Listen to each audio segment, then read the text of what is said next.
It's not a fun day. And Tuesday,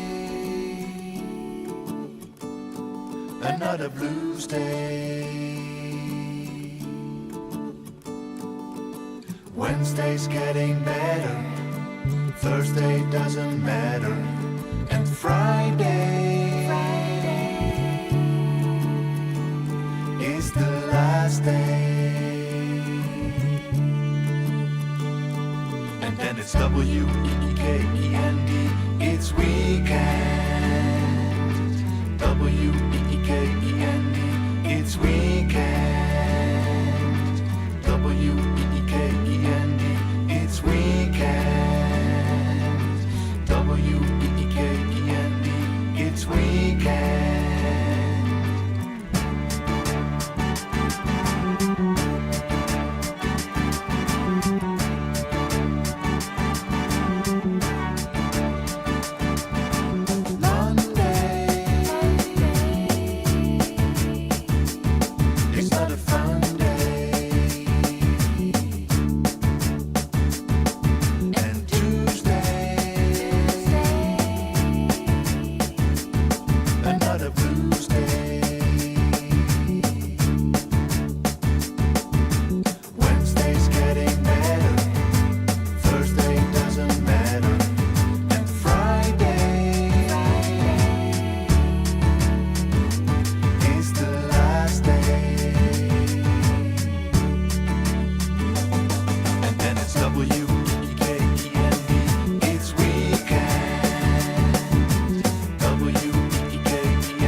It is weekend, and it's a rainy weekend. Hey, everybody, welcome back home, y'all. What's up? If you're watching us with your eye holes, I look like I have this weird sheen over my head. I think hopefully it's just the new Samsung they threw in here. Hey, everybody, what's up? Welcome back home. Gather around, cheer and gather around. Grab your favorite poison as well, because it's time for, in fact, it's time for the Club with Lucas on 106.9 FM. It's a couple minutes past 11 o'clock on a Saturday, even though it's a rainy motherfucking Saturday. You already know where to be. Okay. And we're going to have a BC exclusive, actually, an exclusive in English for Catalonia today, because that's why I'm telling you to grab your poison, because we're going to have a couple of love-filled hours here, and I'm not even alone, actually, because Sir John Ellis is actually joining me from the Comedy Clubhouse right now. In fact, he's sitting right next to me if you want to say, hey. What's up, everybody? What's up, what's up? Thank you so much for being here, man. And not only that, for bringing some of the tribe with you, because he, my good people, is one of the minds behind the Barcelona Fringe Festival that's popping off. Now, it has its roots, as we already know, in the Edinburgh Fringe Festival, which started, well, we might even throw a little bit of history into that. I don't know if we have to later. Yeah, we can do a little bit of history. We should. But, okay, which is actually the oldest performing arts festival in the fucking world, at least in the Occidental world. I don't really know about China, let's be real. Okay. But we're bringing it here, and we got a plethora of languages. We got a plethora of people coming on for over the next 2 hours, as well as news that you can use here in English, because nobody serves it up to you the way I do. And lots of music. Now, we're going to get eclectic today, actually. So as our fellow sisterin and brethren join us, we're going to get eclectic with the music as well. In fact, we have a few choices from them as well. And we're going to be kicking out with them. And so, oh yeah, wait a minute, children. I have to remind you, you have to follow us at 106.9 FM. In fact, you can follow us on YouTube with your eye holes at RCE 106.9 FM, 106.9 FM all over Catalonia, RCE.cat. And you got to follow my ass on Instagram at The Club with Lucas. But also, me and my sister from another mister, lady TV personality from the U.S., and her new show is also on Pluto TV and Rakuten here. Kelly Ellis have just popped off on our podcast, and we've been recording it since the spring and summer. But we're finally releasing it to the masses, and I want you to follow us there, too, my beautiful children, on Spotify at Design Meets Life, and on Instagram at Design Meets Live Podcast. Thanks, everybody. Now, let's get pitter-patter. Let's get at her. Like I said, we're going to get eclectic with the music today, and so the first couple of tracks are actually old Frisco disco tracks. What do I mean by Frisco disco? Well, the San Francisco disco DJs of that time, the late 70s, early 80s, really had a different sound that was more tuned into Europe and Asia. And of course, because of all the Mexicans in California, they had a lot of Latino flair into it. So they would mix this really different hodgepodge of disco that was not the same that you would get in London, New York, Chicago, and that area back east. This is one of them. And if anybody knows house music, and I know a lot of my babies here do, you've heard this before. This is a track by Atmosphere called Motivation. We're only going to play, it's a 9-minute track. Hail to the now. We got news to get to. But we're only going to play about 3 or 4 minutes. But if you can hear the house music behind this, I just want you to know this track is now 43 years old. Okay, kids, that's how young you are. We'll be right back in 3 minutes.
Now, if you didn't get that, there was a song in the mid-'90s by the Bucketheads, which was actually Masters at Work, Louis Vega and Freddie Gonzalez.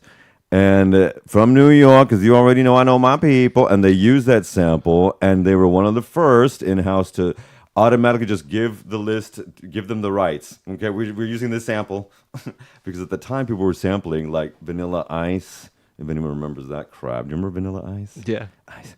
And he tried to say that he was not ripping off from dun dun dun dun, dun. And ours is dun dun dun dun dun dun dun. Oh my God. I don't know if you remember this stuff, but I'm an MTV kid, and if you know what I'm talking about, you know what I'm talking about. Okay. Children, we have a lot to talk about, so let's get to it. Breaking news, everybody. Breaking news. There's drama. Drama, I tell you, with the left here in Spain. So yesterday, and I don't know, this sometimes, you know, people have those faces that you just love to hate, you know, because they, like Leonardo DiCaprio for me is one of those. I think he's a great actor, but he's got a face that screams, hit me, because it's still kind of 12 when he was on that show with Kirk Cameron, the very Christian Kirk Cameron. If anyone knows what I'm talking about, you know what I'm talking about. And one of these guys is a gentleman named, well, I don't want to say a gentleman because apparently he's not, or at least allegedly, but he's actually one of the head leaders of Mas Madrid, which was a staple that came out of the Podemos political party. when that whole split with Sumar and things of that nature happened over the last couple of years. He's been accused by 3 women as being investigated by the police right now of sexually harassing and perhaps doing much more, abusing 3 women as well. And the thing is that all 3 of them are saying that he's a sexual manipulator, like a deviant. Like he uses his, because he's such a good guy and he's apparently quite left. So very pro-woman, pro-rights, pro-Me Too, pro... On paper. Mm-hmm. And then behind the scenes with the gangster lean, he has been doing some heinous stuff that has come out. And if I could get this his name apparently is Errejón. And it's just funny because the first 3 letters of his name, half his name is ERR. And if you've learned it from the English language, you're erring on the side that's wrong with that. He has gone ahead and left his post. And that has, according to some of the press, they're saying that is sinking Sumar and accentuating the internal differences. Well, of course it is, because this was a political party that was set up off the offshoots of many political acts that were passed in the Congress and a few years ago protecting women and trans and things of that nature. One of the things that also led to coming out of just before the weekend is that there's going to be a major push by the Spanish government to enact something that Iceland did that has reduced the amount of attacks that people are getting through phones, whether it's hustles or those bot calls or things of that nature, by 90%. So they're actually taking up this. It's called the Estafa Telefónica Bloqueo, and this block on this would actually be helping to reduce any outside calls or any unlisted numbers would not be able to come through into your mobile now. Great. It was easy apparently to apply in Iceland. It's going to take a little bit more time to apply here because, of course, we have 4, 5, 6 times the population of Iceland. And for that reason, now that will be enacted sometime within the next few months if it's approved. I remind you that although Pedro Sanchez, not his wife, but Pedro Sanchez controls the parliament, and Moncloa rather, the higher cabinet in the Senate is controlled by the PP. So that is often why things can't get passed. Let's talk about some other breaking news, because we are just 10 days away, and we're also waiting for some people to show up. But we are just 10 days away from the United States elections. And I think I'm going to get sick. A lot of things are happening in this election, actually. Over the last few weeks that we haven't been here, and I'll explain why I haven't been here. I'll explain right now. We had, in my life, there's been not only the launching of this podcast that I mentioned earlier, but my father reinstalling himself to live with me, which has been very fun after traveling for a while. He's been all over the world. Okay, Europe is the world. That's a terrible thing to say. I take that back. And so this month I had to take some time off because also it took on a whole host of new business clients and teaching stuff, and I'm just inundated. But I'm glad to be back here with you, because while we've been gone, Israel has continued to screw up everything. The elections are 10 days away, and it is truly neck and neck. In fact, as you look at the aggregate of polls, depending on what you're looking at, everybody, it is 47-47, 48-48, or 49-49. That is what it is. Now, those are the national polls. However, when you then take it further into the battle state grounds, now the battleground states rather, are those states where they're kind of purplish and they could swing either towards the conservative right or the liberal centrist left. I mean, they're not AOC or Bernie Sanders, but I think she would like to be. I think she's playing it cool right now. But I don't think she'd like to be if she gets power. Now, Lady K is winning 2. He's winning 2, and they're tied in 2.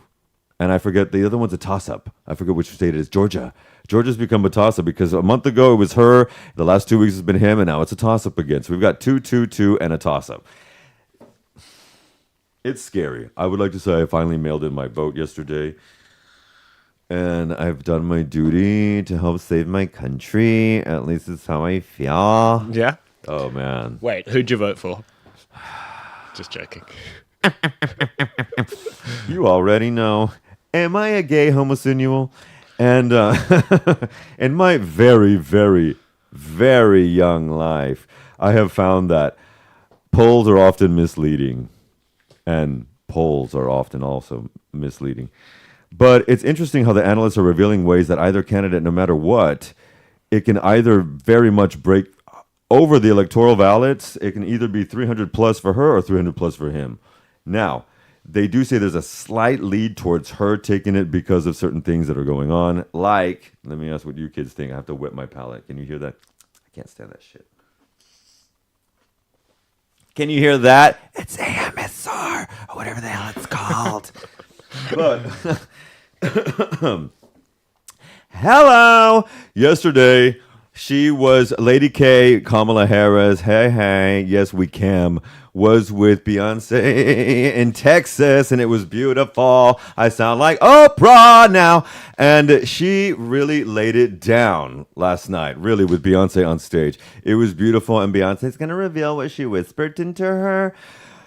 But it doesn't matter because she had a rousing scores of thousands. And yes, she is actually repeating many of the same lines that she's been stating for a while now. But this week, it was revealed that a plethora of the top generals and the right chief of staff to Donald Trump all claim that he is not only fascist leaning, he is completely a fascist, and that he would take the state, as he's saying, on day one, he would be a fascist leader only on day one. They believe that he would be a fascist leader as well forever. Why? Because even this week, he said that he would have the military take over any action that he deems unnecessary, that he would close. For example, he wants to revoke the license to CBS and MSNBC.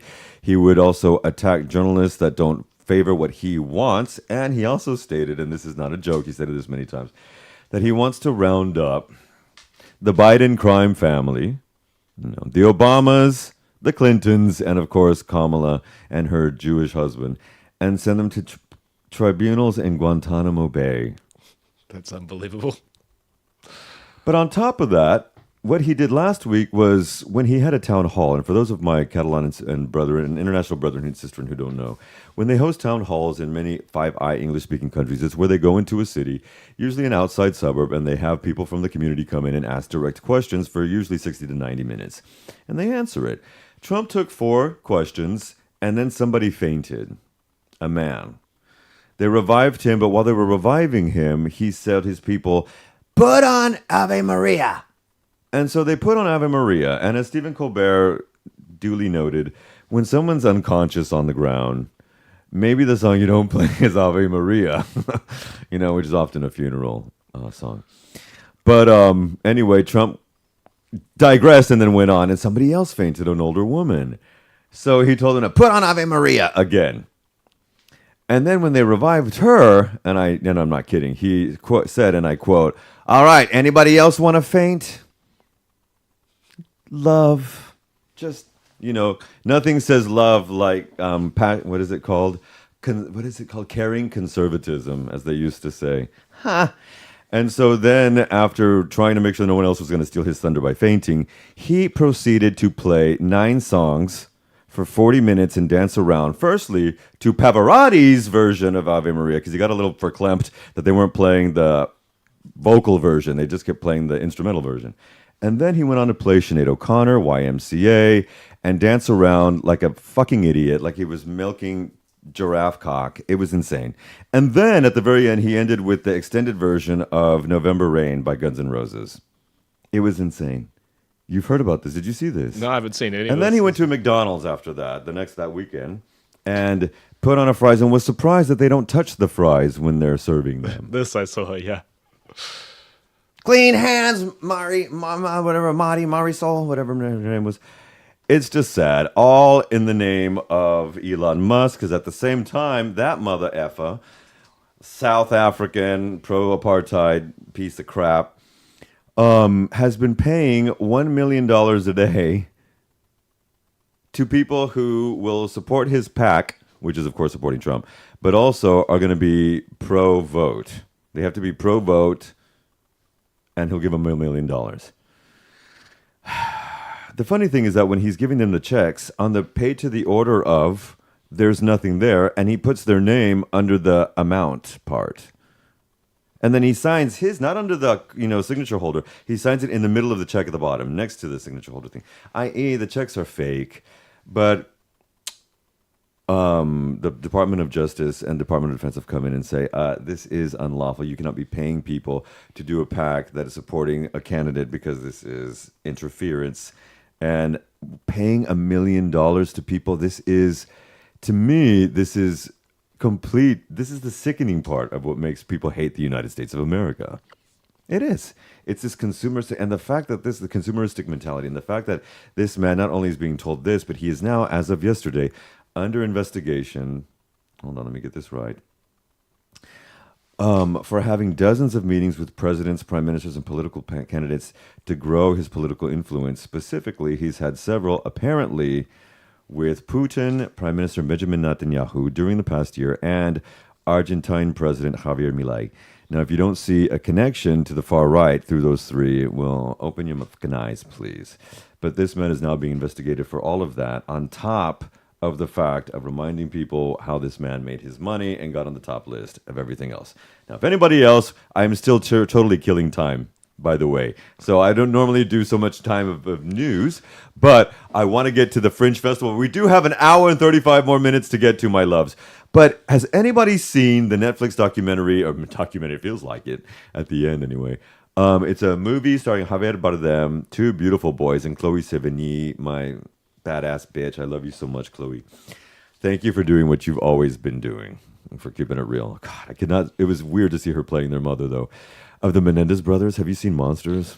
No, you were telling me about it the other day. That sounds hectic. Children of the Corn. Children of the Corn. I know everybody has Monsters. In fact, Netflix is the most watched thing now, apparently, on European television. It's kind of scary. Yeah.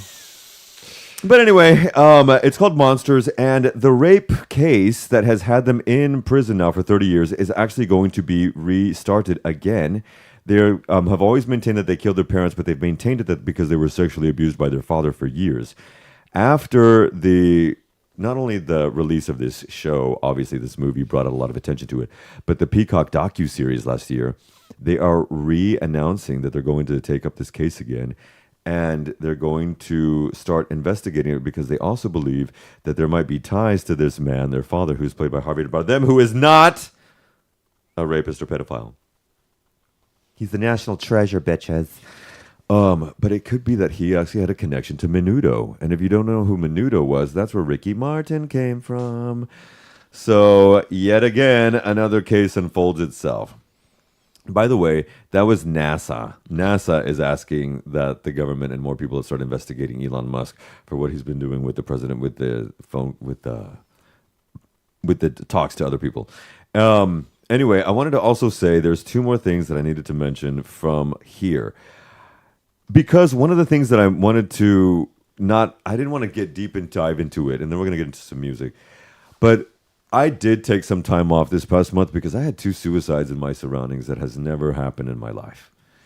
And it happened on the same day. Within 10 minutes, I was notified of them. And within 10 minutes, one of them survived, and it was incredible because they survived from 3 times the height that Liam Payne, rest in peace, died from. I can't even. But yesterday, 2 sisters, aged 64 and 54, committed suicide in a flat in Carrer de Novas, Tolosa, in Sant Andreu. They did this because they were about to be evicted this week for non-payment of rent because they truly, truly could not afford it. The Mozos de Escuadra had informed them that they were going to be doing it, and because they had no recourse, or they felt they had no recourse, they jumped. It's horrifying. They jumped in the Patio de Luz, 2 sisters, 54 and 64, and killed themselves. And so I just want to say, with all of this that's been happening, this is something that I know for a fact that they've at least stated that they're going to be looking into, because so many certain areas, specifically areas where more higher-end European and American people come to live because they can afford to pay more rent, they're pricing out. It's called gentrification. Children of the Corn, you already know this shit if you're coming from certain big cities. They're pricing out the locals. And this has really happened in specific areas like Sant Andreu, Gracia, Horta, Guinardó, and Eixample. And these 2 women were priced out, and they killed themselves because of it. And I hope that the government takes this into action. Yeah. Since for the first time in political history of democracy here, Girona, Lleida, Tarragona, and Barcelona are all under a socialist leader, as is the Generalitat de Catalunya, working with Moncloa. So some shit should get done now. So hop, motherfucker, get to work. Here's a little more disco for you, then we're going to get into the Barcelona Fringe Festival. That was a lot of news, and I'm sorry, kids, but thank you for walking it through me. We'll edit the parts that are good for later on Opus Clip. That's not a promo. Rare Pleasure, Let Me Down Easy. This is another disco track, also from the Frisco Disco lineup. But this is another track that has been used so much in house music, specifically in the 90s. And you know, I am a 90s baby. Yes, I am 29 years old. All right, kiddos, this is Rare Pleasure, and we'll be right back in 3 minutes.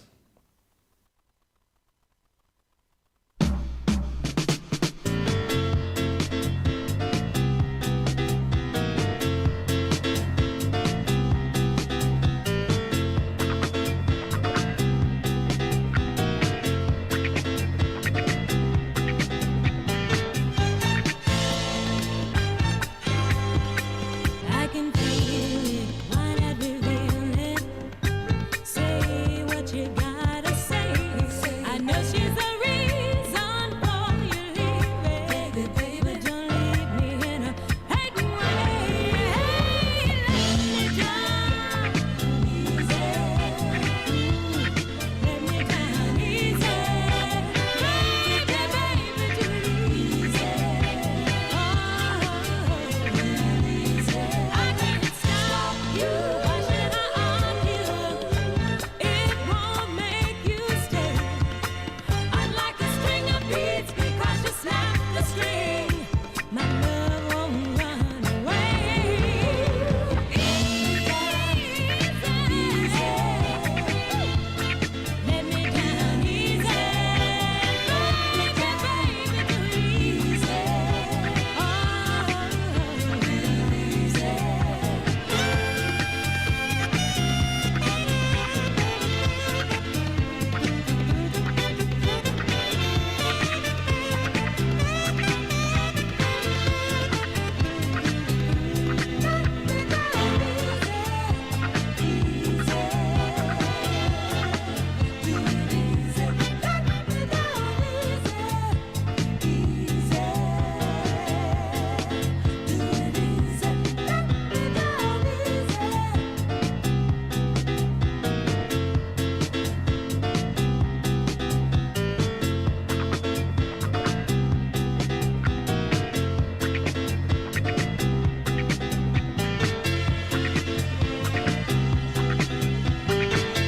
Hey, Children of the Corn. Wow. And I have to give a mad shout out to my boy Liam, who's here. Thank you, Liam, for doing this for us. It's his first day we're working together, and it's going smooth like butter. Smooth like butter. And everybody, what am I holding up in my beautiful little hands? And if you saw it, and I know hundreds of you already have, you saw the little story going out last night. This is the promo? No, it's not. It's the program. It's the program. What yeah. the hell? I just had a total brain fart. That had nothing to do with the hit before I split. The program of the Barcelona Fringe Festival, year one. This is going to be, inshallah, an annual thing. And folks, it's a veritable cornucopia of all types of craziness. And I'm going to tell you why. Because it's in a plethora of languages as well, correct? Yeah, we got 7 different languages, at least. At least. And if the power of the Holy Spirit takes over, you never know what's going to go on. But on top of that, it's running for 10 days from the 1st to the 10th, which is actually 11. No, it's 10 days. Actually, it starts from the 1st. Sorry. 10 days. Now I'm having a mathematical brain fart. But going on for 10 days all over the city, you have a map in here that Who is that lovely queen that did this video?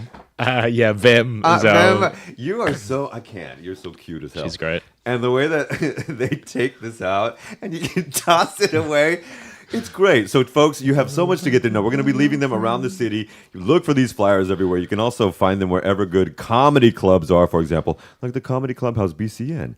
And there's a host of them that we're going to get to the list of the people that are sponsoring and helping out as well. Nice. And again, I want to thank you because we're going to be inundating you here through RCE and the club as well as through the podcast, because that's what we do here with our peeps at BCN Fringe Festival. Because one of the things that we want to promote here always through RCE and the Club with Lucas is all the beautiful comedy and the art and the music and everything that goes on in our beautiful city.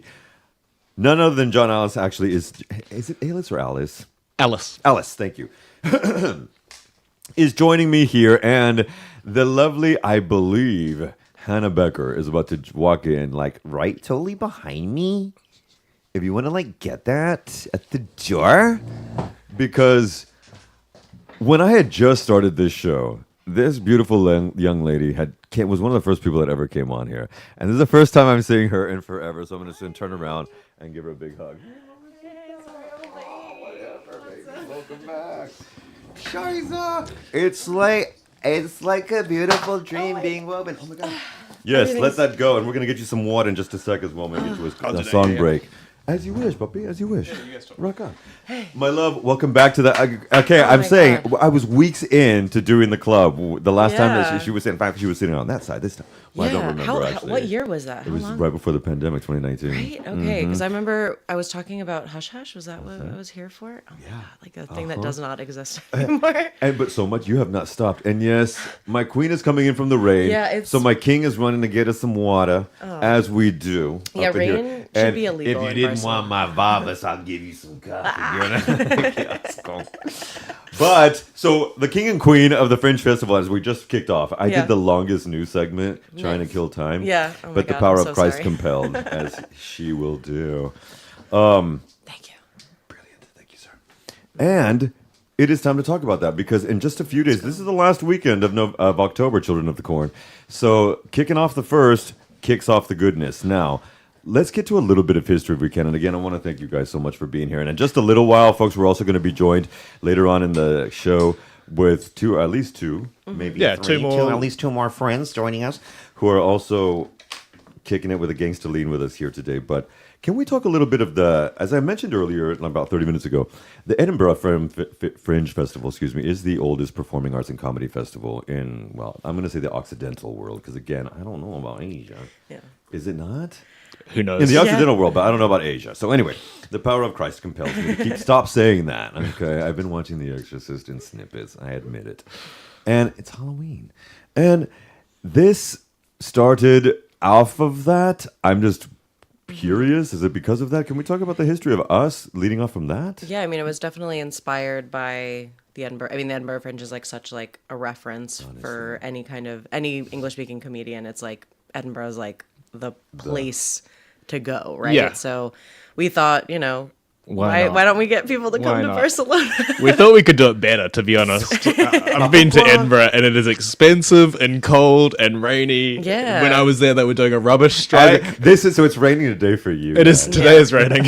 Yeah, but hopefully it doesn't rain November 1st to the 10th. That's the dream. Is we're like, come to Barcelona for the good weather, and then it's like watch it rain for 10 days straight. And That's people the are flying pitch, in. Yeah, because Yeah. we have people coming from all over. We thought like it's pretty easy to convince people to come to Barcelona, right? Like it's like everyone wants to come to Barcelona. It's a great place to be. We've been building up our comedy scene here like over the past couple of years. Pinche So- proud of you, girl. I know. I've been watching from the gangs on the side. Yeah, I know it's amazing. Yeah, it's like Honestly. wild how much has changed since we It last just- spoke. it I mean, just- yeah, the pandemic was kind of like a big because I think things were like getting really big right before the pandemic, and then that like brought us back to zero. But then Yeah. we were able to just build back up so quickly because I mean, luckily Barcelona was one of the only places that had any theaters open, like in the kind of post-lockdown time. Exactly.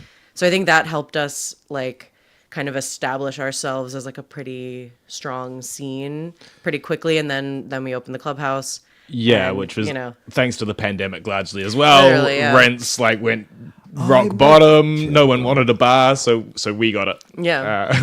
We took it. Which But then maintaining it through the coming back up after 21, 22 is also not the easiest feat. No. And when you're an expat making this happen, or an immigrant expat, as I like to say, making this happen in Spain, it can also be a bit of a challenge. Let's Totally. be real. yeah, it's been difficult, but we've been super lucky. I think Yeah. so many It's like support hashtag people. blessed, you guys. So it's not blessed. just like Exactly. Okay, so we come off the fringes of that into making it happen. Over 10 days. I mean, hundreds of shows. Yeah. Yeah, Over 250 shows, something like that. How many people have been involved in making this come together? Oh my God. Come Well, to fruition? organizationally, Yeah. I don't even know because it does just keep like, because we've kind of done everything on a tight timeline, I guess to say it. Well, it's like the Kamala to Harris not say campaign. like, yeah, Yeah, exactly. yeah, to not say that like we've been throwing everything together last minute. Like, no, we've been working on a really tight timeline and really trying to get things done. So Americans and the way we Yeah, clean right? it up. It's Exactly. not a crisis. It's an economic downturn. exactly, yeah. So that's we've just kind of like been getting people involved as we need them. I know like we'll have a meeting every week and John will just be like, okay, like this week we need this, we need that, we need the other thing. Okay, who can do it? Okay, let's like contact this person, ask them to help. And I think we're really lucky that we have such like a strong community around the comedy scene here because so many people have been willing to step up. For sure. Yeah, especially, well, I mean, loads of people, but especially with the sponsorship stuff, that's something that I didn't think was going to happen at all.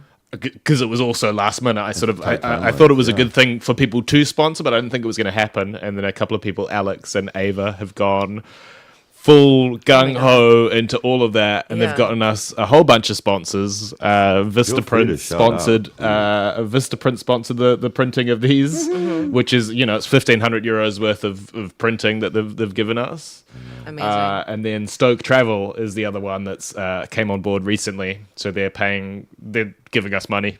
Yeah. Basically, Shout out. just giving us straight up money, and they're also giving away a all expenses paid ski trip to one lucky audience member as well. So if you come, you just put your email address down. They'll do a draw at the end, and you can go to Andorra and ski and drink and party with The Stoke boys people. over at Stoke Travel. Yeah, They seem like such a we're fun making a time. story of that on Instagram. Are you kidding me? Yeah. that's So, true. all right, folks, I'm going to repeat that. During the Fringe Festival, you go in there, make sure you sign up for a raffle at the end on the 10th or 11th. I guess they'll take the drawing. Yeah, they'll be taking email addresses throughout the whole festival. So you can, whenever you're at the clubhouse or whatever, you can write your name down, your email down. And that's It's great. And that's on the the table, yeah. The Stoke trips are so wild. I mean, it's like you get to do so. There's just unlimited drinking. I don't know. Yeah, it just it's seems like- like a fun, crazy party. I've seen all the pictures, and it just looks like such a good time. Yeah, it's party traveling. They do like Oktoberfest trips Yeah. and stuff like that. That's the Oh, that's the boy. vibe. And if you're going to get that now, because it's the perfect time, November, December, when the Yeah. skiing gets off in Andorra, don't forget the shopping. All right, guys, we got so much more to talk about. We got other people coming in just a little bit. I'm going to throw on one track, about a 4 or 5 minute track, then we'll be right back with some more action for you. This is an indie pop artist that I really am really digging. They're actually a collective, and I just love it. It's called Heiko Voss. That's Heiko Voss. This is a track they dropped a couple of months ago called I Think About You. And if you know who you are, I think about you too much. All right, we'll be back on the flip side.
processes of alliteration, children. Okay, welcome back. We are here with Lady Hannah and Sir John of the Fringe Film Festival, Children of the Corn. And let's get to the questions because, well, where do you guys hail from? Like, what brought you to Barcelona? Well, yeah, I'm from New York, but I've lived here for like 10 years now. I moved What here part of the city? Oh, what part of New York, excuse me? from outside the city, the Okay, suburbs. okay. Suburbs of New York, Westchester County. I was just going to say, are you from Westchester? I'm And a she's Westchester from girlie. I'm a Westchester girly. Brooklyn boy. Yeah. You see, our people have to stick together. Yeah. Shh, don't tell anybody. New Yorkers all like each other. And we love it here too for certain reasons. Yeah. How long have you been here? So yeah, I've been here 10 years. I moved here right after I graduated from college because I studied abroad here when I was in college. Okay. And yeah, so I moved Had to back come here after back. graduation for a boy, of course, and then that didn't work out. Didn't work out. What? Right. But mine didn't either. Yeah, Okay. I still got the papers, but I didn't. And you found another boy. And I found another boy, so now So it did work out. It all eventually worked out. Like I always say, like that like love didn't work out, but my love for Barcelona has always worked out. Remain strong. Yeah. So Cute. yeah, that's Are we me. going to sing this song right now? I think we should. Right? John, what about you, sir? Uh, Where's it coming from, sir? My accent is from New Zealand. Hell yeah. So I've been pronouncing it the Barcelona Fringe Festival, which I'm getting made fun of a lot for. French. Fringe Festival. Fringe, the Fringe Festival. So yeah, I moved to Barcelona about 8 years ago. I was working in a boring office job in New Zealand. Didn't like it. And Which part of New Zealand, if I may ask? From Auckland, From from Auckland, the right big out. city, from the North Shore, Devonport. If anyone wants North to get Shore, really yeah, specific. from North Shore, Long Island. Okay, whatever. Actually, I come from where a lot of the America's Cup sailors come from. So my little suburb is a real sailing part of the country. So yeah, loads and loads of people from my hometown been over in Barcelona recently. But yeah, sick, boring office job, selling barcode numbers, answering the phone, that kind of thing. And I wanted a change. I wanted to break out, and I moved to Spain to sell barcode numbers. Actually, kept selling barcode numbers. Still sell barcode numbers. Yeah. Códigos de yeah. barras Okay. España. If anyone's in the market, Are you guys sponsoring the Fringe? yeah, sure, kinda. All the QR codes. All the QR codes produced by Códigos de Barras España. Yeah, so that was that was 8 years ago, and I started doing comedy here, and I've seen it grow. Started the Comedy Clubhouse with another guy about three, maybe coming up 4 years ago now. Yes, sir. And it's going gangbusters. It's getting Hell yeah. And it requires, I mean, sorry for interrupting. You Sure, weren't no. finished. Well, when you're running any business, like I mentioned a few minutes ago, but something that's so specific and it has its niche, with a specific audience, how much hustle goes into that? I actually want to say this to an international crowd because I'm realizing more and more with my business clients and students that hustle doesn't necessarily mean much here. And sometimes it does, excuse me, but what do you say about that, madam? Yeah, I do think the local culture, like hustling is not really a local culture thing. no offense. Because in many ways it's beautiful that it's like this is a culture where people their jobs aren't their lives and they just kind of like do their job and then they go home and do whatever they want to do. So yeah, I do think It is cool for sure. yeah, so I think that's good in some ways, but I do think the hustle feels different when it's like something that you really love and care about. Like that's Sure. how I don't know if you feel that way, John, about the Clubhouse, but it's like It comes and goes. yeah, definitely there are times when it's like exhausting and you're just like, I want to take a nap. Like, please let me let me go to bed. But I do think it's I feel sometimes like when I'm like, oh, this is crazy. Like we're spending so many hours or we're doing all this shit. Oh, am I sorry? I shouldn't. Oh God, I curse like a sailor. He knows. Okay. I never remember. But yeah, so like you're doing all this shit, and then you're like, but it's fine because we're making something really beautiful happen, and we're making so many people happy, and we're giving so many people a place to be creative and like be, Exactly. silly and fun and. And it goes beyond that. Did I shave my legs for this moment? Yeah, exactly. Don't For shave sure. your legs, John. But yeah, John definitely hustles way harder than I do, even for the clubhouse. I mean, Is that a New Zealand thing? You do so Well, much. yeah, I mean, Hannah has other jobs that require her expertise. Whereas for me, it's just the clubhouse. It's all I think about, live and breathe it. Well, you know, I do some other stuff And as some well. barcodes. And the and barcodes. the barcodes. Perdona. But the barcodes doesn't really take up much of my time these days. I have another guy for that. Actually, the same bartender at the comedy clubhouse is my barcodes guy now as well. So Yeah. Harvey- Bar and bar. It's Yeah. like it was meant to be. Exactly. yeah. It's And like I the grew same up in thing. New Zealand, you know, surrounded by sheep. And you're in Barcelona. It's a Everything sign. Bar, fits. bar, bar. Feel like I'm in prison, you know, surrounded by bars. Well, Shiza, sometimes we actually pop on with a bottle. That would have been a great thing to do. Should Yeah. have thought of that. The rain, I don't know. Do you have a dog? I do not. Okay. When it's raining like it is right now, Children of the Corn, and you have a dog, it waylays everything. But let's not talk about that right now. The fact of running the comedy club, this is not the only place where the shows are going to be happening, though. No, What can we mention some of those as we wait for more of our children to show up? Absolutely. I mean, Michelle, that's going to be here soon. She has her own venue. She's doing shows at Space Cowboy. It's amazing, actually. Literally everyone that has a comedy place in Barcelona is, at least kind of on the English side of things, is involved with the Fringe. So Barcelona Improv Group, Secret Comedy Club, Yes. New Imperfecto? Place, Imperfecto, right. both of them, Both in Imperfectos, Pobleno yeah. and Parallel. New Place just opened. I think you've probably talked about it already on this show, but BCN Studio. It's over in Poble Sec. It's really. Exactly.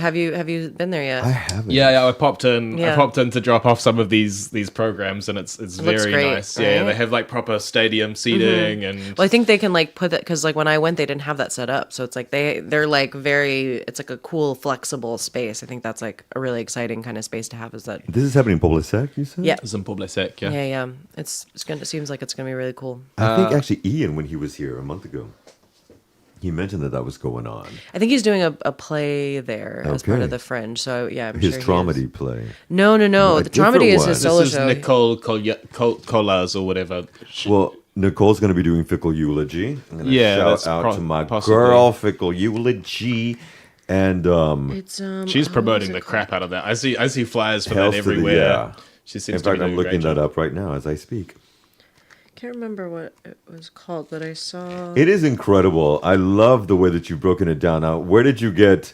Because it kind of feels like a film. I do a lot of film festival stuff here, and it's giving me that vibe as well, folks. It's also when you're looking at people. For those of you who come out, you can actually pass through the RCE studios and get these as well. You can get these in the clubs, the comedies houses we've just Yeah, mentioned. although you can get they're- them at New Britannia School of English. Pretty much sold out for this weekend of the programs. Yeah. Okay, We'll be getting more we're gonna next make some week. more Children of the Corn. Like I said, you can get them at RCE Studios, at New Britannia School of English, and there's another place that I left them at, and I can't remember where right now. But everything's listed alphabetically as well, and so you can find it easily, and then find the day that it's on, and go through it, and find the time, and everything's also listed for your benefit because organization is key. Who made this? This is the mastermind Vem who you saw in the video. Hey! She does a little bit of everything for Yeah. us. She's sort of the creative mind behind our wacky ideas, I Yeah. guess. She's amazing. So yeah, it was her and Jamie mostly that spent a couple of sleepless nights putting this together. This Yeah. is the first a tight edition. timeline. It was a tight It was a timeline. tight timeline. And yeah, the reason we got these ones printed and they have about 1 million spelling mistakes Yeah. and address mistakes and things like that is we had to get them done. Yeah. Exactly. We last minute somebody was like, "Hey, can I proofread it?" And I was like, "No, no, you can't. I have to order them now because we Yeah. need them before the festival." You know? When did you decide to do this? Oh God. Was this a year ago? No, very much not a year ago. I mean, we've been talking about doing something like this for a while, right? Like this has been something that we've like tossed around the idea, and it's just never Come to seemed like it was the right time. And then I don't know when, at some point this year, Probably like March, April. Yeah. We were kind of like, "Let's do it," and then yeah. And I was under the impression when they were like, "We're gonna do it," I was like, "Oh, we're gonna do it next year. Like we're gonna start thinking about it for next year." Yeah. And then suddenly it's like, "So we need to like figure out how to like do the applications." And I was like, "Wait, guys, wait, no, what? We're doing it this year? Like in like 6 months? Like we're doing it now?"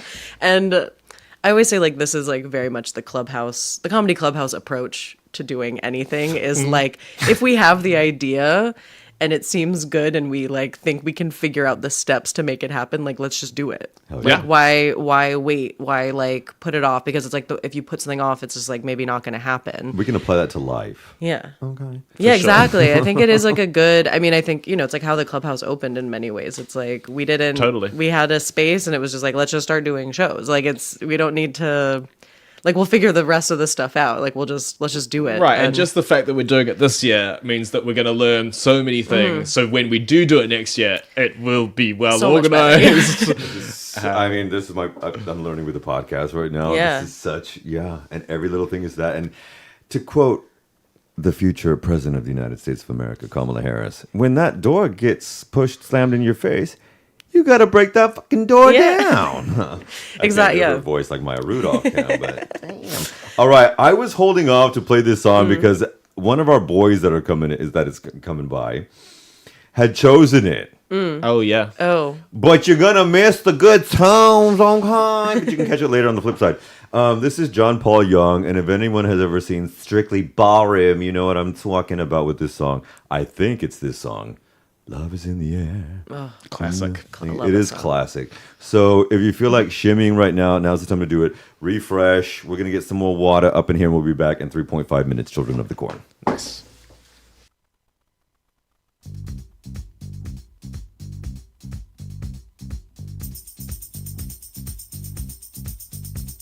Love is in the air, everywhere I look around. Love is in the air, every sight and every sound. And I don't know if I'm being foolish, don't know if I'm being wise, but it's something that I must believe in. And it's there when I look in your eyes. Love is in the air, in the whisper of the tree. Love is in the air, in the thunder of the sea. And I don't know if I'm just dreaming, don't know if I feel safe, but it's something that I must believe in. And it's there when you call out my name.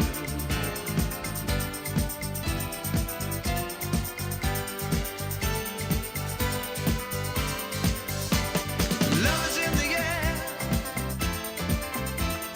Love is in the air.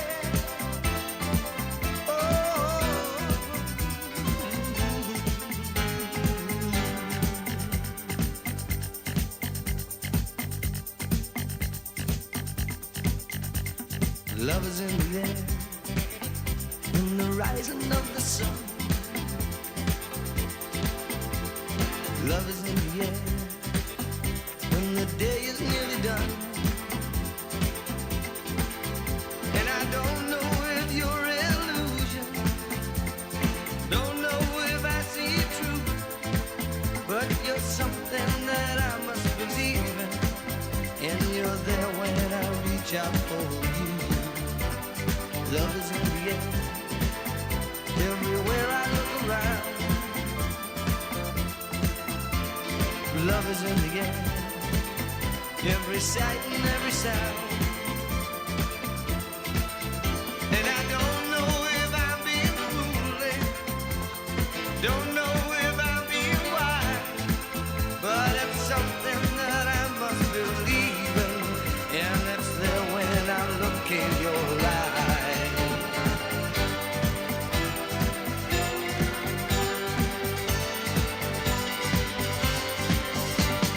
Love is in the air. Love is in the air. Oh, oh, oh, oh,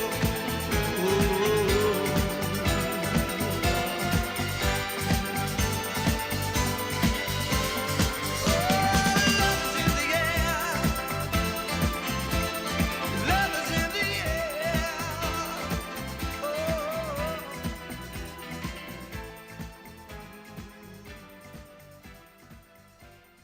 Oh my God, Children of the Corn. That was John Paul Young joining us. I'm John Paul Young joining us.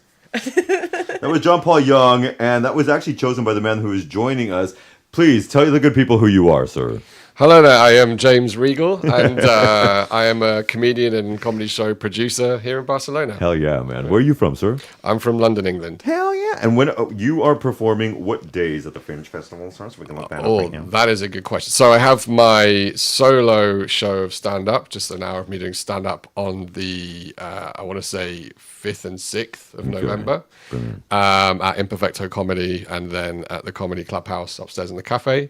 I also run Roast Battle Barcelona here. So we've got 2 shows. I'm going to be roasting the top guy at Roast Battling from Scotland. He's coming here to say horrible things about me. Was he at the Fringe in Edinburgh? He was at the Fringe at Edinburgh, Okay. yeah. So that's on the 31st at the Comedy Clubhouse and the 1st at Lout, which is a nightclub by Apollo. And then we have my show Lolly Amorous, which was part Could of you the repeat reason that? Then we have your what? What's that? We have your what? I'm sorry? My show, Lolly. Lolly Amorous. What's that about? Can you give us a preview? Sure. It's a live speed dating show. Yes. So what happens is people from the audience, we let them, we pick them at random from buckets that they've put their names into. They get to have 2 minutes on stage to get to know each other, have a little date.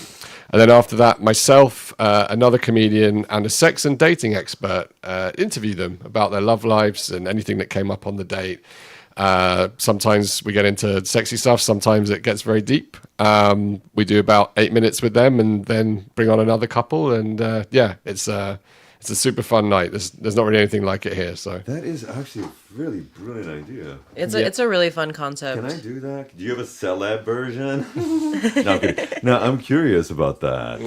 Yeah, come along. I mean, come I and put your plan to name come in the when I in the say I'm bucket. gonna come. I'm gonna come. Hell yeah. But damn. Okay. And where did that? Is that inspirato from within?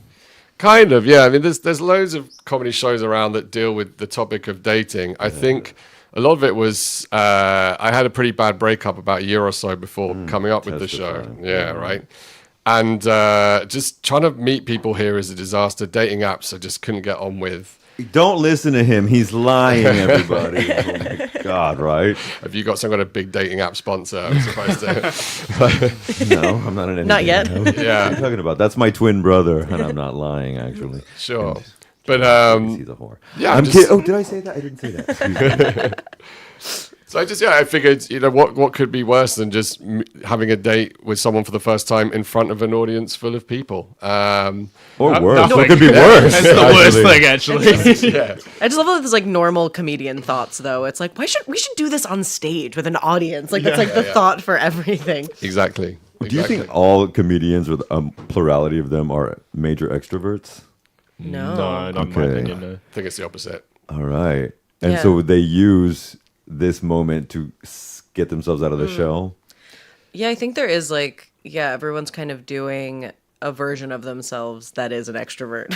Like at least for me, like I know my comedy thing. It's like I'm like if I were like a fun, cool person, like this is who I would be. And then I just like go home and I'm like watching TV alone. Like I don't want to talk to Sarah anyone. Silverman says the same. She actually Yeah. does say that. She's playing a character. Yeah. 'Cause sometimes she says some really outlandish, racist-even things that's a character, but at the same time, it's coming from an essence of many people who think that way. Not to quote the people that say, he just says it like it is. Yeah. Fuck off. But how does the creative process give way to this type of production element? Because we talked about how to, mounting the comedy clubhouse and things like that. But your creative processes, what are they? John, let's start with you, and I'm going to film some of this stuff. Leave my phone behind. That's how I can get into the creative process. Leave It your takes phone behind? not have my phone on me, not have my laptop around, nothing like that. I actually just moved into a new place in Barcelona with a rooftop, and it's sick. I love it. So I got there with my book. I have a really nice like leather writing book. It's like hand bound. It's too nice to write business stuff in. That was my thing. It cost me like €30, and it's so nice. Is it that I wouldn't- moleskin? It's not. It's even better than Moleskin. So I wouldn't even dream about writing a to-do list in it or something like that. It's when I have it in my hand. It's like it's only worthy of creative output.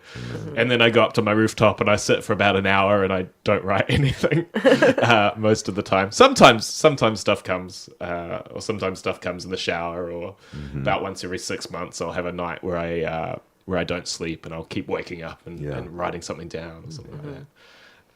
Was there anybody when you were younger that really inspired your format into comedy or of comedy? Not really. I mean, I would watch comedy and I would kind of like it. But for me, what got me into it, I think a lot of people, it's a certain amount of arrogance. I went to see an open mic, and I think there was about 10 comedians doing 5 minutes each, and 9 out of 10 of them weren't very funny. So I saw that and I thought, you know what, I'm way better than they are. And I jumped into it. And I mean, now that I've been doing it for 7 or 8 years, I realized that probably they were quite funny, but they were just doing an open mic and trying out a bunch of new thoughts that they'd just come up with. And maybe the show just didn't have the right vibe or whatever it was, you know. But in my youthful naivety, I launched into stand-up comedy and thought I was good. Was dumb enough to think I was good. Have you got a favorite comedian? Yeah, I like Kyla Cobbler. She's one of my fan. favorites. Genuinely, she's a local comedian you said here, that. but she's wicked. She's wicked Clever. smart. She does some amazing crowd work. She'll do a thing where she'll talk with almost everybody in the room and remember everybody's names. So impressive. And then connect them all together somehow, and it's really amazing. That's brilliant. She's brilliant. Where's she from? She's Ireland. Irish. Of course. I can love them so much. I swear to God. And if people are listening live right now, there's about 4 more tickets left for her Fringe show. If it's not already sold out, it might already be sold out, but that's an option. And her name again is Kyla Cobbler. Yeah, And it's one night only. One night only. Yeah. Although she will host Friday Night Live and Spotlight. and the Spotlight, so she'll be hosting. But if you want to see her hour, you know. True. Exactly. So her, I like James Acaster. He's very funny. Anthony Jeselnik, I like as well. I actually missed him when he came to Barcelona recently, but he's one of my sort of old school favorites. And some I've got to meet as well. I got to meet Mark Normand earlier this year, and that was amazing. He came down to the clubhouse, and he's a nice guy. So none of that "don't meet your idols" thing. Not in his case. Awesome. No, not for anyone that I've met so far. There's certainly no one that I'm going to talk about right now. Everyone's Everyone's been so nice. I feel like comedians in general are like, because I always think like comedians are interesting, like celebrity figures, because like all comedians like started like where we are of just like going to open mics and like doing, I don't know. I feel like there's something about like they don't have that like actor pretension maybe that, right? Like actors have this thing of like, oh, like I'm an artist and I'm like creative. I don't know. Comedians are just like, I don't know, we're just like silly guys. Can I please ask everybody here, since we're all from different countries, well, 1, 3, 4. Did you kind of slightly, but never show it, abhor the actor kids in high school? Oh, I mean, I was an actor kid in high you school, so were. yeah, hell yeah. Because I couldn't Did you stand hate them, yourself? I was What do we not a call them, self-hating. though? The thespian. Yeah, theater. Thespian. Yeah, I was a theater kid. Were you a theater kid? I think I wanted. lie, I Jesus wanted is to in be. You wanted I wanted to be in all the school plays. I never got a good role. I went to an all-boys school in London, and we did a production of Fiddler on the Roof. Not a Jewish school, by the way. And I'm from a Jewish background, and I was cast. Thank you, me as too. yeah, What? I was cast as a male villager in the first act, and in the second act, for some reason, I have no idea why to this day, I was a female villager. So I transitioned. That's at the historically interval. accurate, actually, Yeah. for English, theater history. Yeah, Yeah. yeah. But I feel like as a Jewish kid, I should have at least got like a decent role. You know? they could have been gave it to Yentl. What? Motherfucker! No, I'm just kidding. Now, when you was there any? I just have to know. Did you get racist jokes and stuff thrown at you for being a little Jewish boy? At school? Yeah. No, because Okay, cool. my school was in North London, which is basically like the Okay. center of Jewishness in London. So there was quite a lot of us. Got you. Yeah, no, I didn't get a lot of racism at school. All right, It's but not Fiddler really- on the Roof. Oh God. Yeah. Do you like musicals? I love musicals. Do you? Yeah. I know you're like liking me less and less as this conversation goes on. No, you remind me of one of my homegirls. This is Yeah? why I don't know why we haven't connected again. I know. So we're gonna make that won't happen. That won't happen again. Yeah, But we won't let it be 5 I'm one years. of those gays that doesn't like musicals unless it's like Disney. Take your card away. Take my card away. I know my girl Kelly says you're just going through a phase. You're not real. You like Frozen though, right? You're telling me about Frozen. Is that sort of a musical-ish? Yeah. No, I don't like Frozen. You were singing me Frozen. I no. You said something. I was like, "Don't sing Frozen. Are you gonna sing Frozen now?" I was never gonna sing You Frozen. said, "You got to let it go." I'm like, "Oh my god, I'm gonna vomit." But A little bit of a musicals, banger that one. A little bit of a musical. It's I love musicals. I mean, that's like Have you where. got, I do like some. Have you got a favorite? Oh my god, my favorite musical. Ooh. Well, that I've seen recently was Hades Town. Was so good. That's like a newer one. That was the music was by what is her name? But it's like about like the Greek myth of Euripides and Orpheus, right?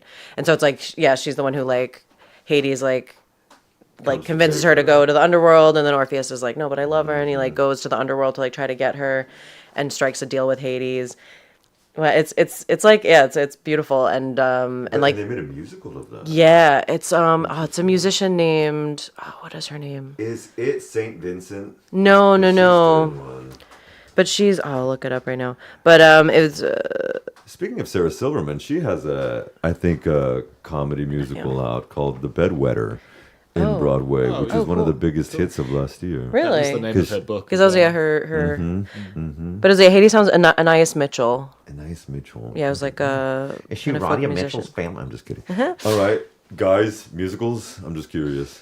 I like a musical here and there. When I was younger, I went to see the We Will Rock You musical with my family, and I loved it. I love Queen. He scared the yeah. shit out of me growing up.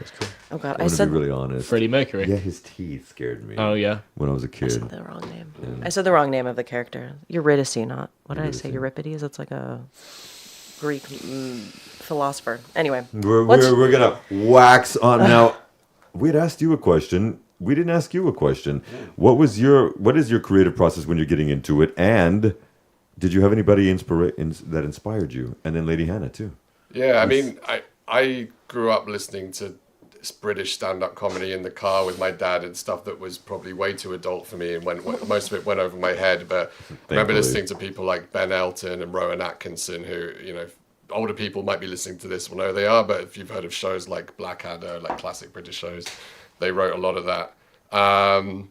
And I never wanted to be a stand-up comedian. It just kind of dawned on me one day. I was listening to some podcasts with comedians talking, and I was like, that sounds like quite a fun lifestyle. And I just started thinking of jokes in the shower. And then one day I went along to an open mic here and gave it a try. And I was bad, but not so bad that I never wanted to do it again. So what was your first open mic here? It was it called LOL at Limerick that Robert used to run? Yeah. Wow. The originals. Yeah. So I did some bit about why Conguitos are racist. Got like maybe 2 giggles and thought that's enough. I felt validated enough to carry on. Ooh, that's the stuff. Yeah, I need to go back to that bit. There's definitely something in that, but yeah, I haven't Well, quite- they are wanna talk racist. about it? You're Let's right talk about it, that. because down south they call rice and beans moros y cristianos. You can find these things called brazos de gitanos. Yeah. They call green beans green Jews. Yeah. There's a an bit about element of things that you're welcome. Because I just talked about this with my uni session yesterday. Like, why because you're not gonna And they're find just this. like, but it's not. They're like, but it's just what we call it. It's not racist. And I'm It's like, that colonized yeah, but mindset of motherfuckers. but why are you calling it that? Like, But it's not even that those conguitos are called conguitos. It's they have a literal illustration It's a of a mascot. colonial, which like it's like over time as they've got criticism, the world's become a bit more awake to this stuff. They've like morphed it. it, so it Well, I looks a think little they've- bit like an amorphous blob. I think they got rid of it totally now. Is it gone? I think so. I can't I do still the won't bit buy anymore. conguitos. Like I still won't do it. But Yeah, No, but then you they were do like, a oh, bit we about the food and the racist. they started making like peanut butter cups, and I won't buy them. I still am like, I see them, and I'm like, I would love That a sounds peanut so butter good. cup. Can you hear my stomach? Hannah, you can hear my stomach. Yeah. I'm so sorry, Mama. But you made the green thing, the green beans thing, the Judias thing, like that. When I first moved here, that threw me because they had it. Frijoles, anybody? Other Yeah. than us, please. Yeah. But I worked in a big company, like, and everyone spoke English, and we had this cantina where we'd eat, and they had Judias asadas in the canteen, but they translated it into English for us, but they translated it directly. No. Can I say it on the radio? I don't know. Can I say it? Yeah, because we're not those types of people, but Sure. I mean, it literally said oven roasted Jews on the menu. So bonkers. And I was like, what is This this? is where your joke starts. Yeah. It said, it was years later. I found out it's the same word, like hudias and green beans. I think it's because of like where they came from originally. Well, what is the history of Catalonia? What does Montjuic mean? Where's Vall-d'Hebron in the world? Where's Carmel in the world? Yeah. This is the thing. The Yeah. history of Spain with the Jews were up here. Al-Andalus was done there. And then the mix in 1492, get the fuck out. And this is Yeah. why we have so many pigs, because it was a way to determine who eats what. Do you think it was a mistake that like maybe they were meant to throw out green beans and they just messed it up? Well, Like the king and queen were like, we hate these, get rid of them. And everyone's like, No, okay, because- and just threw the Jews out. even with that, in Catalan, they call them mongetas, which means nuns. Yeah. Little nuns. Little nuns. Right. Interesting. It's fun. It's so silly. Language is so silly. Like, this is like this is interesting. It's again a hashtag blessed moment. Yeah. Anybody that inspired you? No, you did talk about that. Excuse me, Rowan Yeah. Atkinson. Not Mr. Bean though, right? Did that annoy mean- you? Please tell me somebody else annoyed them. I mean, growing up, everyone loved Mr. Bean. I mean, Did they? it's- 'Cause I did It's not. brilliant slapstick humor, but I liked his written stuff. I'm a big fan of well-written stuff. More. Like, everything he did. Brightly intelligent man, but I Yeah. did not like Mr. Bean. I wanted to never got stab him into it. in the eyes. But the genius of Mr. Bean was because it was just it was physical that Yeah. it could translate all over the world. So he made so much money out of Mr. Bean because anyone could watch Mr. Bean. All the airlines took it up, right? All the airlines bought the rights for it. Or Right? whatever. Yeah, because you don't Everybody even need. did. Oh my God, we Yeah. grew up with that too. I'm more of a Saunders, Ribby Wax.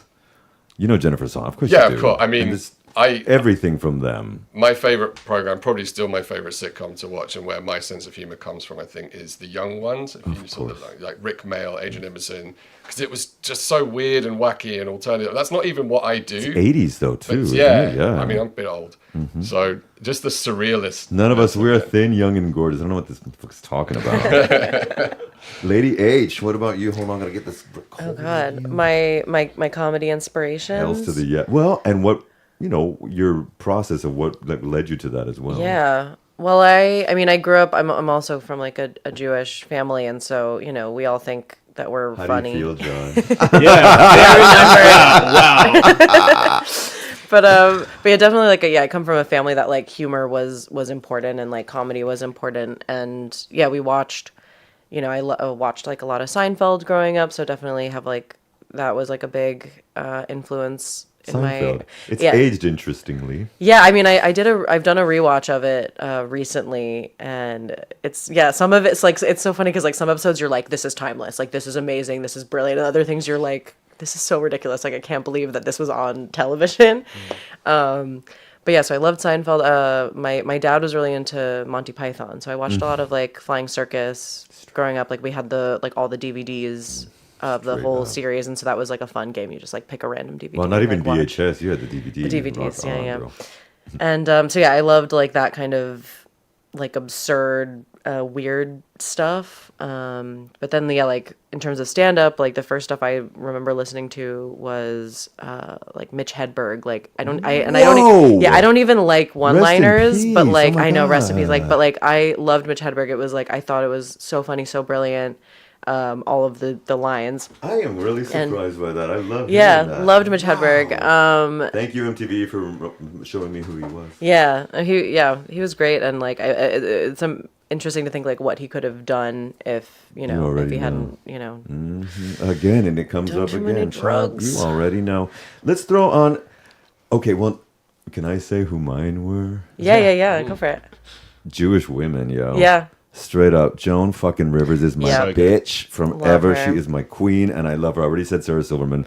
Love I Sarah love Silverman, me yeah. some Amy Schumer, honestly. Yeah. From really back in like 15 years ago. To Yeah. now. That's I really admire her. And George motherfucking Carlin. That is my boy. You can feel me with the politics shit, and a lot of that comes from him. Yeah. And my deep dives into things because of George Carlin as a young kid. So anyway, that's enough nerding out. Let's talk about some music. This is a little indie track, folks, that we're going to get to, and then we're going to talk a little bit more about the Fringe Festival that's going to go on again from the 1st to the 10th of November. We're going to be plying you with things from the club with Lucas and RCE, as well as links to get tickets to that, which are already selling out. So get your ass on that. But this is The Cleaners from Venus. It's actually an indie band from the UK, from the 80s, actually. And it's sophistopop. If you don't know what that is, you got to learn. This is Helpless, and we'll be right back in 2.5 minutes, and with another friend joining us, Two Loves.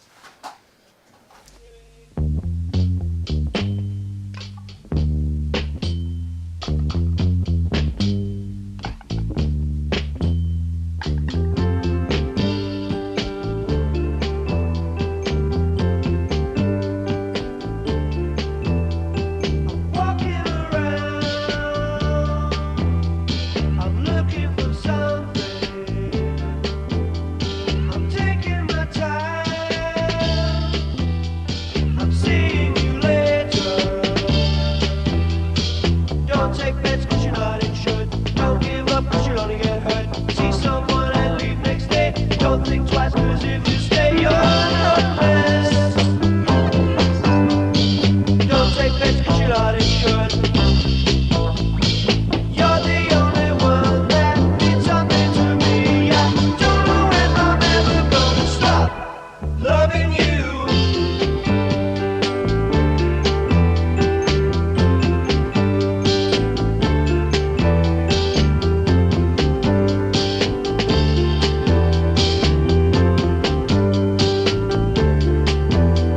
I'm in the right mind, something or other. I don't want to fight, just like the others. Don't take bets 'cause you're not insured. Don't give up 'cause you'll only get hurt. See someone and leave next day. Don't think twice 'cause if you stay, you're helpless. Don't take bets 'cause you're not insured. You're the only one that means something to me. I don't know if I'm ever gonna stop loving you.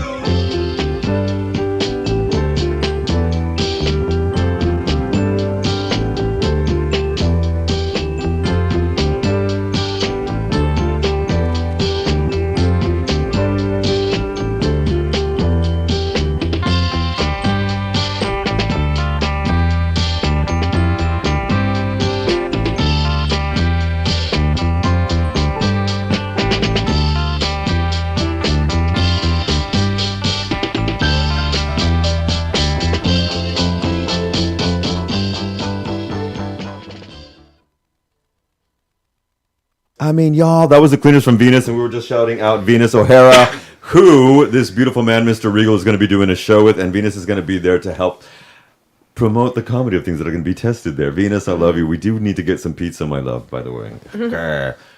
Vegan pizza. Vegan. Now, also, we're being joined by another lively lady here. Thank you so much for joining us, honestly. Was that an accent? It was some sort of an accent, dearie. And It's not Australian. It's just Okay. something it's else. not. Right. It's something from the Northern English versus Scott. I don't know what it's from, Wow, but this is getting very multi. we're from the States. Yeah. So we do it. But welcome. Thank you for joining us here at the club. Thank you and so we did this much. in literally 2.25 minutes. So thank you, everybody. We got water, peed, and you joined us. So impressive. By the way, have you noticed that here they're starting to say literalmente a lot here? Yeah, I've heard that literalmente. for sure. Literalmente, tío. I love that, actually. I don't like how California speak comes here.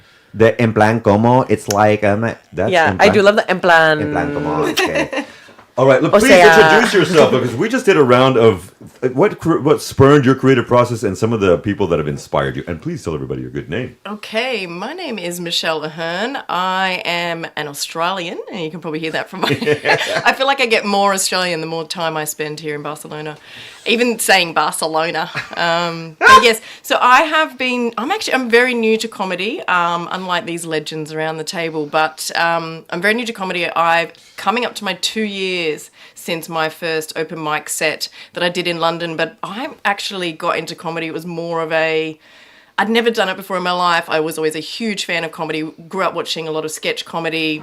there's some amazing sketch comedy programs in Australia that were always really inspiring to me. And the guys that went on to make all the working dog production films like The Castle and Kath and Kim and those guys, they were all my favourite comedians. I actually even studied them in high school.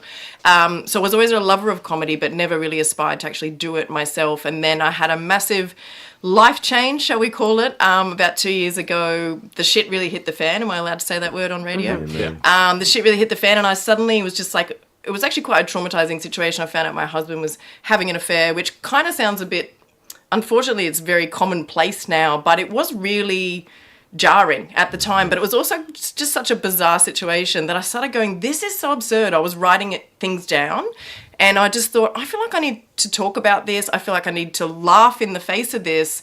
And I literally turned to him during the breakdown and I said, I'm going to figure out how to be a comedian, and I'm going to write a one-woman show about this, and I'm going to go to the Edinburgh Fringe Festival, which just seemed like such a ridiculous thing to do. And then I found myself on the other side of the world. I found myself in Barcelona practicing comedy, and I was like, I'm writing this show, and I did it. So it's a bit of a weird sort of, entry into the whole world. But anyway, that's, believe it or not, that's the short version. I do believe that. I went through something very similar 2 years ago, and you went through a breakup a year and a half ago. Yeah, more like 2-3 years ago now. Yeah. Okay, Yeah. there we go. So 2021, 22. I guess I felt like when it happened, I don't know if you did, you two did, like we survived the pandemic, and now we're going to break up. Or maybe yours went to shit during the pandemic. Yeah, Mine was right after as we were coming out. Mine's also a long story, which I'm currently trying to write a show about. I feel like it's been a few years and it's time to, and now I have the perspective on it. And some interesting stuff has kind of happened as an epilogue to that breakup too, which makes the show more interesting. But Michelle's hour about that is just, it's so cool because it's like, it's funny, but I've never seen people get so emotional watching a comedy show. I know you sometimes don't even call it a comedy show as such, do you? It's like, I think I struggled with that as well, because when I first started coming to the comedy club, and I obviously used like stand-up was the skill set that I was sort of, trying to hone, because I just thought if I need to tell this story, I feel like it's a necessary skill to have no matter what you want to do with comedy or performing or storytelling. And so I started doing stand-up, and then when I came to write the show, I genuinely felt guilty doing it on the stage at the Comedy Clubhouse. I was like almost apologising to people going, this isn't really all going to be funny, but I don't know what to call it, but let's just go with it. And so, I guess I call it comedy storytelling. I know that sounds a bit of a very sort of bland turn of phrase, but that's it's not straight stand up. Yeah, but that is also how a lot of Edinburgh one woman, one man show kind of things are. Is it's like it is stand up, but there's also the emotional part, and it's definitely story, a fringe show as opposed to it's not a straight stand up show that I would tour in comedy clubs, but I mean, I have done that. And people go, that's what the other thing that's so fascinating is, I thought if people aren't laughing every 10 seconds, 20 seconds, 30 seconds, I'm not doing my job. But someone said to me a while ago, if you're not being funny, at least be interesting. And so the first time I started telling the story, and I thought, people listen. Like, I was really genuinely surprised by how interested people are just in each other. And I think that's one of the things I love most about comedy, is that people are up for hearing who you are and what you've got to say, even if you're not cracking jokes all the time. And that was probably the biggest learning curve for me, is like to lean into that. So, yeah. That's something I've been trying to think of more, because I write jokey jokes, but a persona is really important to be a memorable comedian, and that's something that I'm trying to work through at the moment. But people always remember not necessarily the jokes you said, but how you made them feel when they walk out of the show. And I think with your show, like, everyone felt something, and it was very, very memorable. Yeah. So like you said, it's even if you're not making like joke, like while you watch your hour, you're just feeling all these things, and you're with you on that journey, and you definitely remember it afterwards. So. Yeah. And it's been incredibly genuinely healing and very cathartic to just be able to like put it out there. I think for some people, they process things by keeping them private or sharing them just with friends. I was like, no, I think we'll take this one to the stage. That's what I said before. Comedians, we're just obsessed with like, I feel like this needs to have an audience. Like, I think everything is better if there's like at least 20 people in a room listening to me say this or do this. Like, it's like such an insane way that we all think. But it does take the impetus, I think, out of the pain. Like, I know there's been days where I've just had like a really bad day, just about anything in particular. or nothing in particular, and you're like, do you know what? I just need to go and jump on the mic for like 5 minutes and Yeah. just talk about whatever, the color of coffee cups or something. And just that shared connected experience of I laughed, you laughed, I felt a bit awkward, you enjoyed it, thanks very much. And it's just, it takes you from this negative headspace to just like, everything's okay. It's just Yeah. like a snap and you're, it's so... But it's not a substitute for therapy. Definitely not. Because if you go on stage and you treat the audience like your therapist, it's so icky. Yeah. And people realize that very quickly. Like, you need to be... No one has everything figured out, but yeah, you need to, on some level, have come to terms with the thing that you're expressing, I think. Otherwise, it feels bitter, it feels selfish, right? Like, you Or have to be able to- self-indulgent as Yeah. well. I think you don't want to, you can't trauma dump. Like, the audience feels it. And that's one of the things I learned, like, very early on. I did like a 5-day, like how to do stand-up comedy. I did a course in London. And that was the first thing the instructor said to me when I said my story and what I wanted to do. He just said, whatever you do is like, do not work out your trauma on stage. The audience will know, like, you need to be at the right point in your journey. And like, you know, and for me, it was like, it was a time relevant thing where I wanted to do it soonish, but I needed to be comfortable with what I was saying. So it's that striking that balance. And like you're saying, James, with you're now just coming up to being ready to talk about your stuff. Yeah, yeah. I mean, look at Baby Reindeer. Like, this year was a massive example of that. It was huge, but yeah, that happened to him years ago. And he wrote the show years ago as well. But it's all he questions his whole perspective on the whole thing. So it's not just, oh, this horrible lady was horrible to me. And she's countersuing him now. Yeah, which is insane. Yeah. Like, So I went through a similar thing. Someone tried to sue me over this as well. So yeah. Him? Wild. yeah, and his partner. Are we allowed to mention the comments? Yeah, like, to be honest with you, I was thinking about this morning, and sorry, I feel like I've just come in and just talking over great. everybody. No, we've been here an hour and a half, love. We've been waiting for you. I think that's the other aspect to this that I was incredibly mindful of when I was like, I want to tell a true story. It's like, there's people involved in this that I care about, no matter whose behaviour is what. Everybody's still entitled to their privacy and their version of the truth. But, you know, I found out my husband was having an affair. I started writing this story and I was very mindful of, like, what I said and sort of, you know, keeping certain things private. You kicked him out. Yeah, well, I was actually, to be honest with you, it wasn't end of days for me when I found out about the affair. I was like, sometimes good people make poor choices. But then we actually, funnily enough, then after I found out about the affair, speaking of it being around the pandemic, we both actually got COVID and we ended up in lockdown together for a week, just as I'd found out. So we were then in this 7-day incubator of do we, don't we? San Antonio. And we did like a 2-day intensive therapy online With COVID. with COVID, and my therapist's name was Madonna. And this is where I was like, I don't even need to make this shit up. The story writes itself. But yeah, and that was kind of when my then husband left and ended up staying with the other woman. And then I found out pretty quickly they were having a baby and sorts of things happened. And then, so all of this, I started to write down and I started talking about certain elements of it on stage. And then I'd put like one like reel on Instagram, because the way I used to talk about it was I'd say, oh, I just got fired from being a wife, because that's what it felt like. It was literally like he'd come in and gone, right, services are no longer required, you can pack your things and go, like, because it was just so sudden. And so that's the joke I used to do on stage. I got fired from being a wife. Turns out it was more of a redundancy, and I'd sort of do this joke about being replaced. And so that's what he was trying to sue me for defamation over that. So I had to hire a defamation lawyer.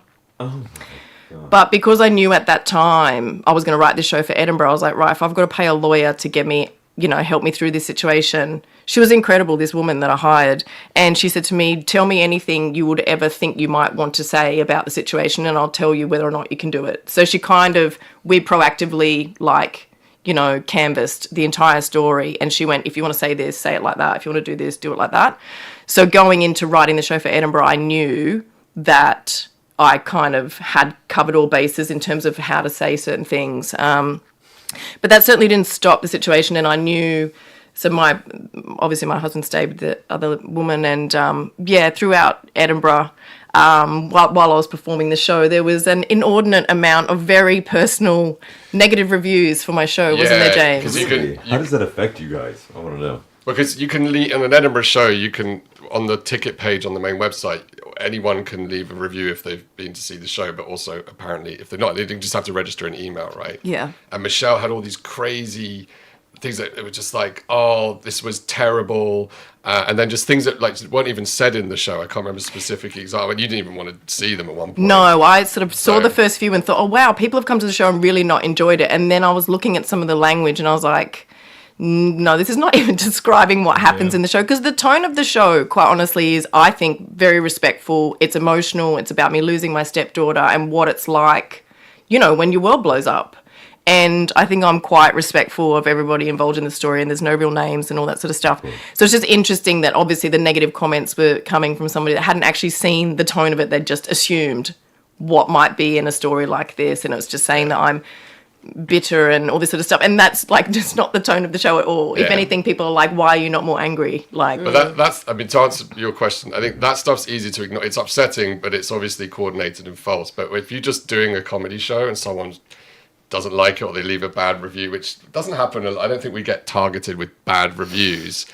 Only if you're at a festival. Not if people come to the shows. If Yeah. people come and like Yeah. see what we're doing, you just absorb the atmosphere. You see the love, you see all of that stuff. But we absolutely get some comments on Facebook and Reddit. my and God. stuff. Sure. Yeah, from people who have no idea who we are and who are just, I don't know. Yeah, there's one guy who's obsessed with us. He comments on, I'm not going to say the name, but he comments on like every single thing we post on Facebook, every single ad, and it's just like always some like bad joke of like, oh, like that guy, blah, blah, blah. Like it just never, Yeah. and I'm like, dude, you're obsessed with us. He like, loves us. come Yeah. just like come to the come to a show, like talk to us, like don't you want to like come, like you should come to Absolute Chaos during the Fringe, And because heckle. it's like come and just yell these things out to a real person. Like maybe he's never talked to a real person before, maybe that's, I don't know, like I feel like he's just like But these a people weird, don't lonely understand, guy. like, what we do is we're on stage and we're getting live feedback Yeah. all the time. Like, Yeah. you tell a joke and no one laughs, or like someone shouts, "You're crap," which luckily doesn't really happen. Yeah. But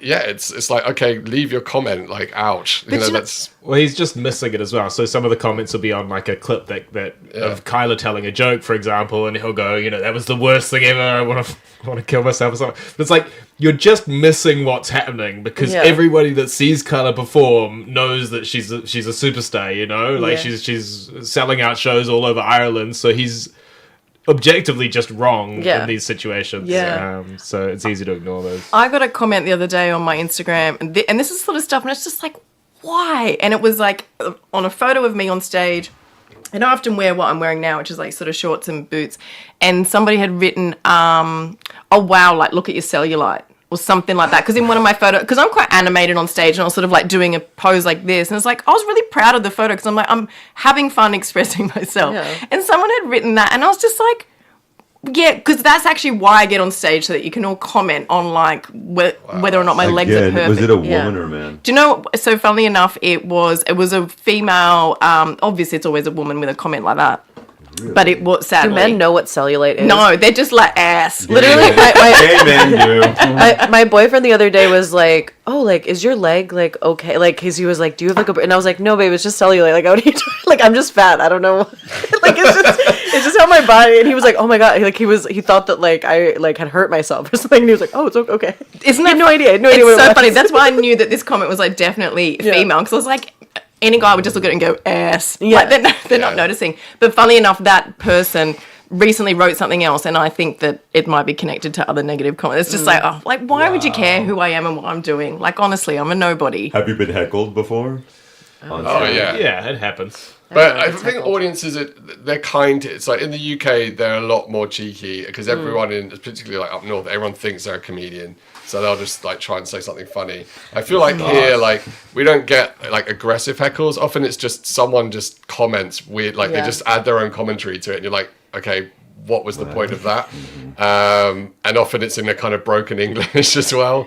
The main issue for me on performing here is just people just sometimes talk, like, and I hate to say this, but it seems to be the culture in like the Spanish and Catalan, where they'll just have a full-on conversation in the middle of a show. Yeah. And it's like, hi, what's going on? In the middle of a massive concert, they'll be doing that. Yeah. Bruce and Madonna, it happened recently. I'm like, why? Yeah. What, So you paid bizarre. $300 for this? Yeah.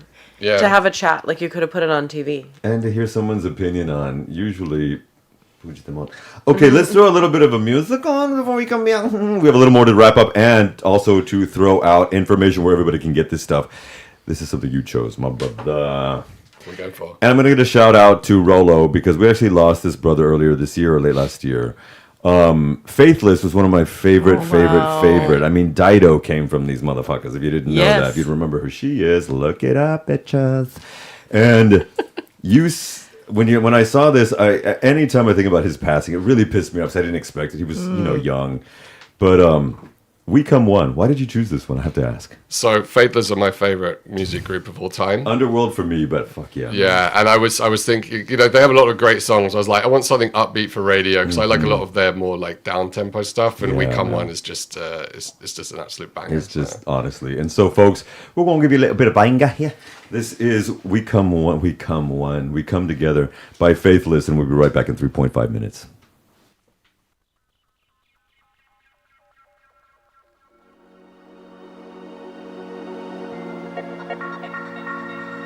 All the subtle flavors of my life I'll become bitter seeds and poison leaves without you. You represent what's true. I drain the color from the sky and turn blue without you.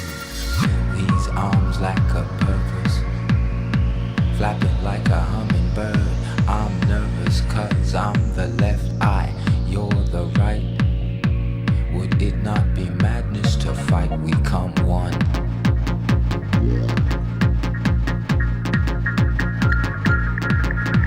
In you, the song which rights my wrongs. In you, the fullness of living. The power to begin again from right now. In you, in you, in you, in you, in you, in you, in you, in you, in you.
You already know, Faithless. And yes, apparently they are going to be, and I was not wrong. Rolo did not die. I'm sorry. It was the other guy. I'm sorry.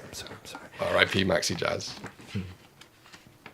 I don't know why I messed that up. Now I'm a little embarrassed, but we're going to move on. Now, also, because we're wrapping up the show, what is something that you really want to get across to your audiences when you're performing, specifically now, but in a general sense? What is something that you like to,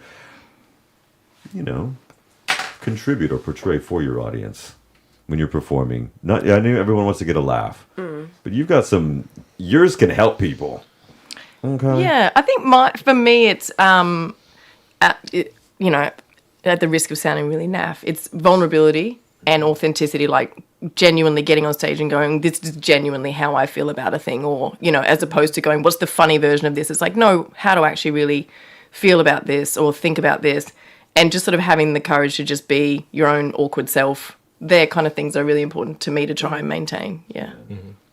For me, dream situation is to identify something that everyone sort of agrees on, but is too ashamed to say out loud. If you can get that and you can say it, and you can make people laugh and make them laugh because they are that person, like you are that person.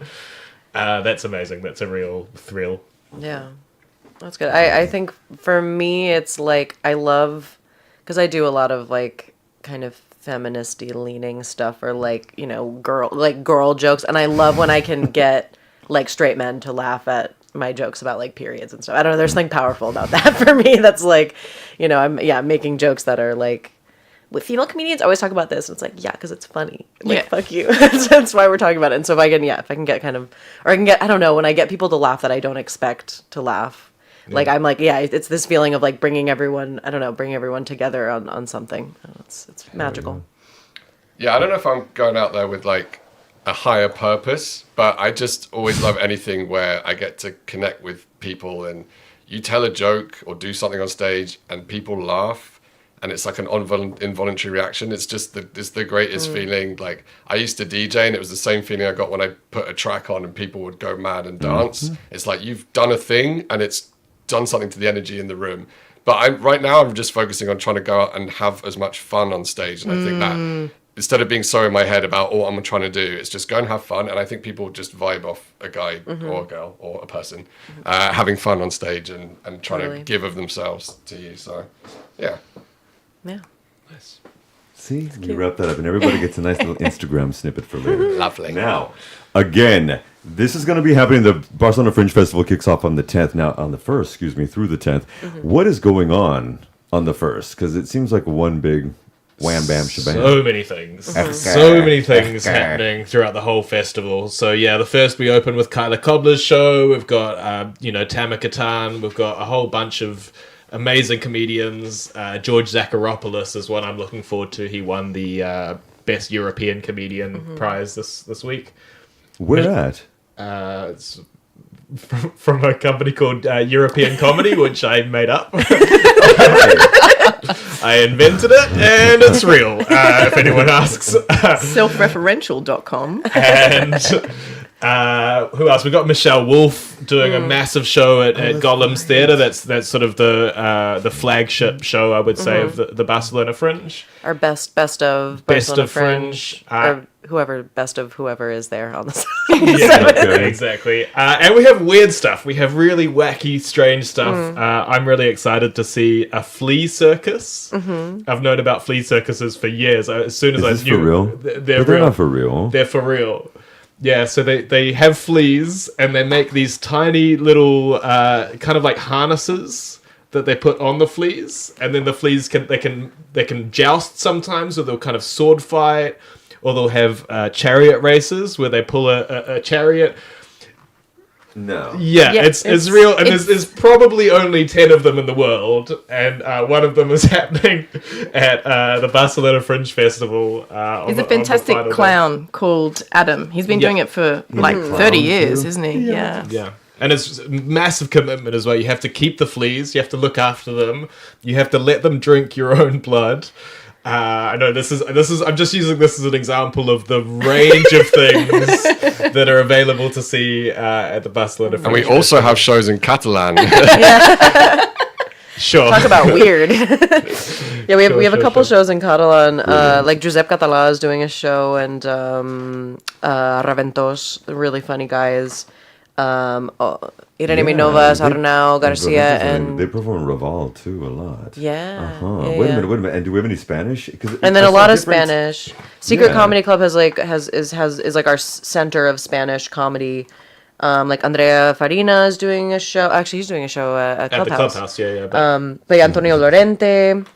A lot of other people that there's a lot of good Spanish stuff.